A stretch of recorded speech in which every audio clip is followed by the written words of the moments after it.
또 박범의 똑똑똑 사회문화 네 번째 시간입니다. 오늘은 어떤 궁금증이 있을까요? 자, 학생들이 3단원을 말이죠. 어려워하더라고요. 그래서 특히 많이 물어보는 것이 문화융합과 문화공존이 헷갈린다. 또 문화융합과 자극전파가 헷갈린다. 이렇게 얘기합니다. 문화융합이 문제네요. 그 3단원이 어려운 이유가요.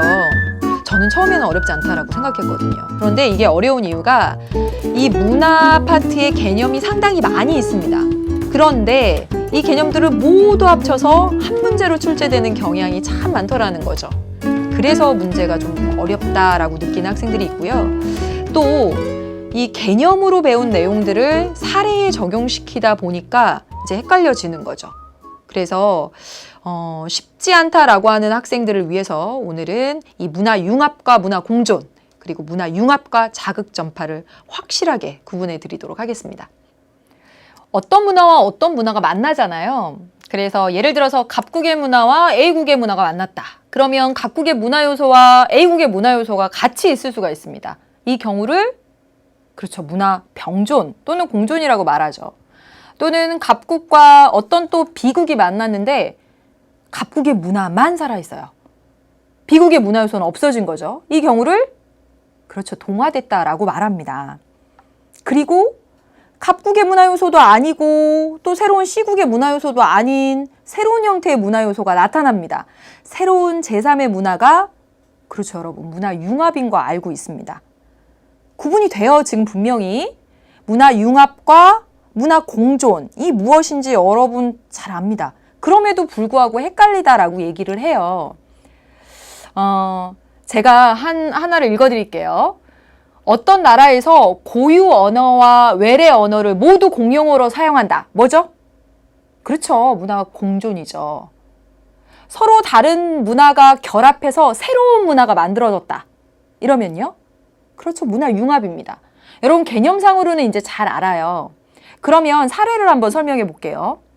어떤 나라에서 전통적인 온돌 문화와 외래 문화가 혼합돼서 돌침대 문화가 만들어졌다.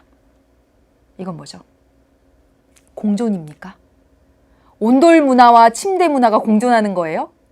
아니죠. 그게 합쳐져서 새로운 것이 만들어졌으니까 이 경우는 문화융합이 되는 겁니다. 학생들이 정말 많이 질문하는 것 중에 하나가 무엇이냐면 뒤에서 설명드릴게요. 이제 문화 공존하고 문화 융합을 구분하시겠습니까? 새로운 것이 만들어지면 두 개가 합쳐져서 새로운 것이 만들어지면 문화 융합입니다. 이제 또 하나를 질문해 볼게요. 기존의 아이디어랑 기존의 문화 요소랑 관계없이 기존에 이 나라에 어떤 문화 요소가 있었든지 관계없이 전파된 문화 요소에서 아이디어를 얻어서 새로운 문화가 만들어졌다. 이건 뭘까요? 어렵습니까? 다시요, 그러면. 기존의 문화 요소와 새로운 문화 요소가 만나가지고 기존의 문화 요소와 뭔가가 결합해서 새로운 문화 요소가 만들어졌다. 이거는요? 그렇죠. 이거는 앞서서 봤던 문화융합입니다. 기존의 문화 요소와 문화 요소가 만나서 새로운 것이 만들어지면 문화융합입니다. 그런데 기존의 문화 요소와 관계없이 그냥 전파되어 온 것을 보고 아하! 이렇게 해서 새로운 문화 요소가 만들어지면 즉 A와 같은 상황이면 그것은 자극전파죠. 우리 사례를 통해서 한번 설명해 보도록 하겠습니다. 중국에서 홍차가 전파되어서 최대 홍차 소비 국가가 된 영국. 이건 그냥 직접 전파된 거예요. 홍차라고 하는 것이. 그러니까 사례와 관계가 우리가 배웠던 개념과 익혔던 개념과 관계가 있는 것은 아니고요. 이제 알파벳에서 영감을 받아가지고 새로운 문자를 만들어낸 체로키족. 그렇죠. 기존의 체로키족이 가지고 있었던 문화 요소랑 관계없이 전파된 문화 요소, 알파벳에서 아이디어를 얻어서 새로운 문화 요소를 만든 겁니다. 이게 바로 자극전파예요. 기존의 문화 요소랑 관계없이. 그런데 리을에 보면요. 서양식 결혼을 마친 후에 한복을 입고 패백을 드리는 우리나라 결혼식. 이거 질문 진짜 많이 받았습니다. 서양식 결혼을 마치고요. 한복을 입고 패백을 들이니까 두 개가 공존하는 거 아닙니까? 이렇게 정말 많이 학생들 질문하거든요. 이거 공존하는 거 아니죠, 여러분. 그쵸? 우리나라 사람들 중에 일부는 정말 완벽히 서양식으로 하는 거예요. 그리고 우리나라 사람들 중에 일부는 완벽히 전통 혼례를 해요. 이랬을 때 바로 문화 공존이라고 말하는 겁니다. 우리나라는 지금 그 방식이 아니라 서양식으로 딴딴딴딴 한 다음에 막 대추 먹여주고 막 절하고 하는 패백이 이게 막 결합이 된 정말 서양식도 아니고 기존의 전통식도 아닌 새로운 것이에요. 그렇기 때문에 이건 문화 융합이 되는 거죠. 그렇죠? 그래서 문화 융합은 기존의 것과 새로운 것이 전파된 것이 만나서 새로운 것이 만들어진 것이라는 거죠. 됐나요? 네. 몇 가지 더 연습을 사례로서 해보면 좋겠습니다. 여러분이 한번 대답을 해보시면 좋겠네요.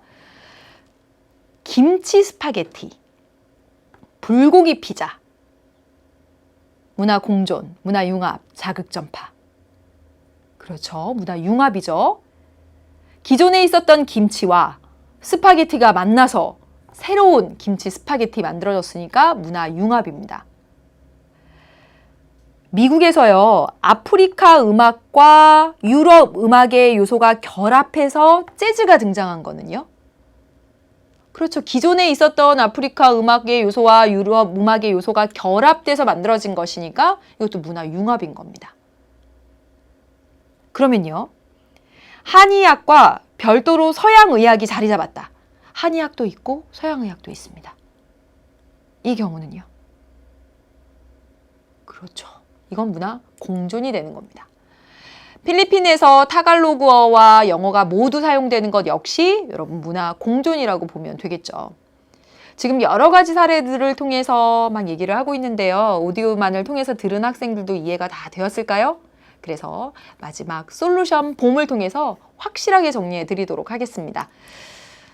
문화 융합과 자극 전파를 구분하는 것은 어떻게 하면 되냐면 기존에 가지고 있던 문화 요소가 결합되는가 아닌가로, 기존에 가지고 있었던 문화 요소와 전파된 문화 요소가 결합되면 문화 융합, 기존에 있었던 문화 요소와 결합되지 않고 전파된 문화 요소에 아하 하고 아이디어 얻어서 새로운 것이 만들어지면 자극 전파입니다. 따라서 기존의 문화 요소와 결합되는가 아닌가. 두 번째, 문화 융합과 문화 병존은요, 새로운 문화 요소가 만들어지는가 아닌가의 여부입니다. 새로운 문화 요소가 만들어지면 문화 융합입니다. 여러분, 기출 문제에 정말 다양한 사례들이 많기 때문에 적용하려는 연습을 꾸준히 하신다면 더 이상 헷갈리지 않을 것 같은데요. 다음 시간에 또 다른 궁금증 가지고 오겠습니다. 안녕.